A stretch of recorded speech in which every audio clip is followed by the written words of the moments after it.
रात्रीच्या जेवणाच्या अगोदर बसून पोटाचे हलके हलके व्यायाम तुमच्या कुवतीप्रमाणे 2-2, 3-3 सेट करा. मी सेट दाखवतो, तुमच्या कुवतीप्रमाणे करा. हात पाठीमागे टेका, गुडघे पाठीमागे घ्यायचे. ठीक आहे. त्याचे 15 ते 20 चे 3 सेट. जर नवीन असाल 5 ते 7च करा, जास्त नको.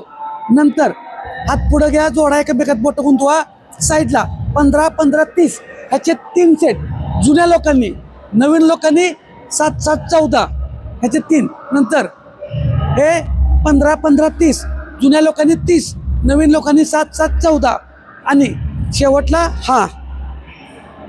ह्याचे 20चे 3, नवीन लोकांनी 7 ते 10चे 3. अशा प्रकारे जेवणाच्या अगोदर हलका हलका व्यायाम करून घ्या. आता हा व्यायाम का करायचा, तर जेवणाच्या अगोदरच जर आपण कॅलरी बर्न केल्या तर ते फॅटमध्ये जेवल्यानंतर जायचं चान्सेस कमी होतोय.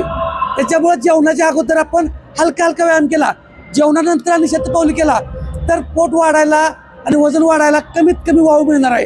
त्याच्यामुळे हे करून बघा, रिझल्ट नक्की येईल. धन्यवाद.